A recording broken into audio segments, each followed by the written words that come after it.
How important are variations? How can you incorporate them? What are the benefits of them? That's what this video is all about. And if you like videos like this, make sure to hit that subscribe button below. But variations in training. When I'm talking about variations, I'm talking about things like varying your exercises, varying your exercise order, varying your metabolite techniques, varying your rep range, varying your volume, all that sort of thing falls under this variation umbrella. And I do think that variations are important. And the main reason that I like to use variations with clients and myself is that it just makes training more enjoyable. It makes it more fun.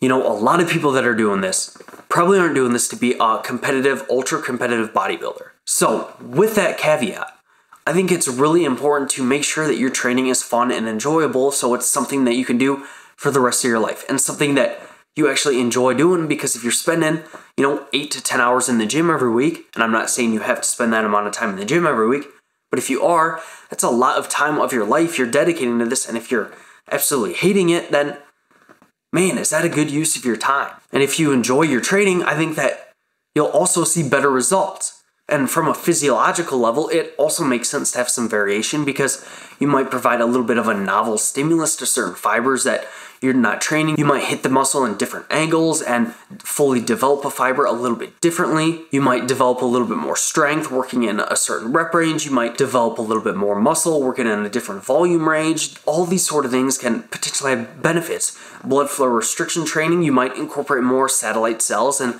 have a little bit more physiological benefits from that side of things. So there's a lot of different benefits that you can have with variation. But how do you actually implement variation? Well, in terms of like exercise selection, I would probably do 2 to 4 sets per exercise and then just incorporate variations to reach your volume goals. So if you wanted to do, say, 12 sets for your biceps, I might pick like 4 different exercises and have 3 sets per exercise or something along those lines to kind of have that variation. I kind of like that 2 to 4 set range. Kind of seems like a pretty good sweet spot to where it's not getting like boring and monotonous, but it's not like you just got warmed up for an exercise and then you just do 1 set and then you move on. Like, you could do that, I think, but if you're already warmed up for a certain exercise, you're in the flow of it, you might as well get some good work in. Now, during the dieting phase, I like a little bit more variation. So I might opt on the side of 2 sets per exercise rather than 4, just because I feel like, especially during a diet, just mentally, it's easier for me to get after it for just 2 sets rather than thinking, oh, I have 4 sets to do. And personally, with recording my sets and looking at things like that, it just seems like I am more likely to sandbag a set when I have more sets. And when I just have 2 sets, it's like, all right, I could really get after it here and work pretty hard. So that has definitely helped me, especially during a diet phase when energy is a little bit lower, maybe motivation to train is a little bit lower. Incorporating a little bit more variation seems to help me anyways. You could also use flexible metabolite techniques. So this is something Dr. Scott Stevenson talked about in my podcast, which you can check out, that he kind of programs flexible metabolite techniques, and depending on how you feel, might determine which metabolite technique you use. So it's kind of an auto-regulated approach. For example, he might program metabolite technique for your biceps. And if you feel really good, then you can pick a more stressful metabolite technique. So maybe one that has a lot of drop sets or a bunch of myo reps or something like that. But if you're not feeling very great, maybe you just do 1 straight set of 25 reps and you take no breaks in between or anything like that. So you still get that metabolite technique in there, but it's not quite as stressful. So depending on how you feel, you might pick a more or less stressful metabolite technique. Personally, this is exactly what I do especially for my accessory muscle groups like biceps, delts, triceps, things like that. I'll just say metabolite technique for triceps, and depending on how I'm feeling that day will depend on what I actually choose for that metabolite technique, and I really enjoy it.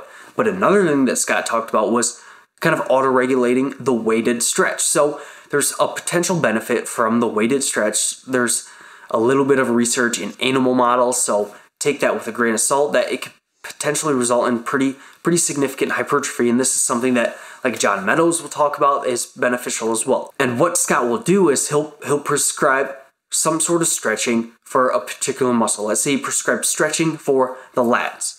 Well, on days you feel really good, you might really load that bad boy up, do a heavy weighted stretch with a dumbbell, and really get a nice stretch under load while trying to really contract those lats. But on a day where maybe you feel pretty rough, then maybe you just kind of do a body weight stretch where you're holding onto a bar or something like that, and and you contract just with your body weight, you still might get a benefit from increasing your mind muscle connection or something like that, but it's not as damaging, or it's not as stressful as, you know, that heavily loaded. So when you feel good, you can do that heavy loading, but when you're feeling then you can do that less stressful stretch. Another thing you can do is use volume ranges. So I don't personally do this because I don't necessarily have an adherence issue, and I don't say that to say that I'm better than anybody else or anything like that. I don't think that I'm better than anybody else just because I lift some weights.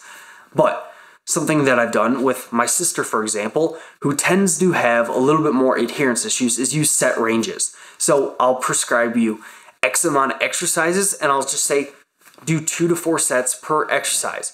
On days you feel really good, maybe you do 3 or 4 sets. On days you feel, oh, I don't want to go to the gym at all today, just get in there and do 2 sets per exercise and get out.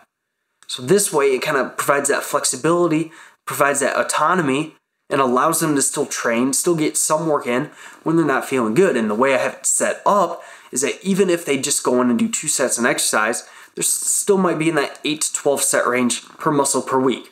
But if they go on that higher end when they're feeling good, then they might be in that 20 plus set range, somewhere in there.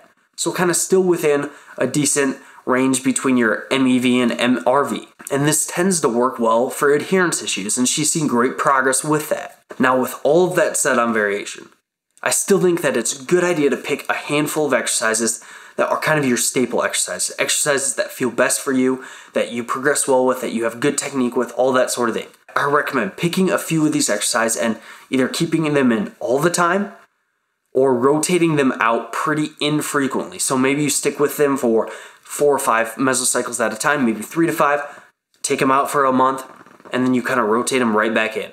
And you really look at your progress across these exercises. And I would personally choose 1 exercise for rowing movements, 1 exercise for pressing movements, 1 exercise for squat, and then either a hip hinge or a lunge variation. Personally, I like using the front squat. I know I'm masochistic, a reverse lunge on the Smith machine, a deadlift, a flat barbell bench press. Doesn't feel good for everybody, but feels pretty good for me. And then a barbell row. Those are kind of my 4 staples that I really hardly ever take out of my program. And I can really see progress on those because some people vary their exercises so much to where they see that progress, but is it because you're actually getting bigger and getting stronger? Or is it because you're just getting better at the movement and you're kind of seeing this false progression of, oh, I think I'm getting better, when in reality you're just kind of getting better at the movement. So picking these staple exercises really helps you, get in tune with these exercises and really feel good technique.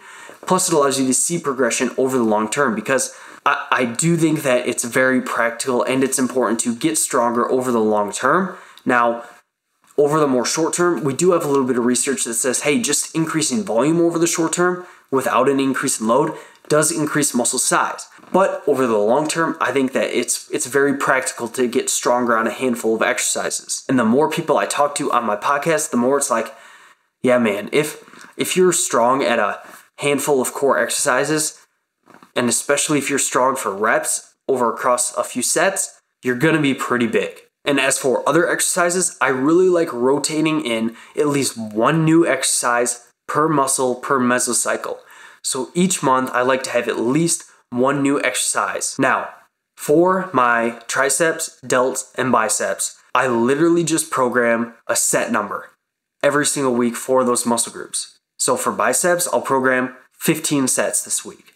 And I will just choose exercises that I enjoy, that I know are still gonna be pretty overloading, or that I have access to. So sometimes a machine's not open, but I wanted to use that. Well, okay, I'm just gonna get my sets in with dumbbell curls or something like that. And I'll just kind of vary it by feel, and I really enjoy doing that. And I don't think that it matters a whole lot over the long term, especially if you're, still choosing overloading exercises. You're still incorporating variations that you like and doing that sort of thing. So I just prescribe set numbers for like the biceps, triceps, and delts, but you don't have to do that. You can program exercises, but I do like having at least 1 new exercise per muscle per mesocycle. And if you're interested in a few things that I freaking wish I knew before I started training, make sure to check this video out.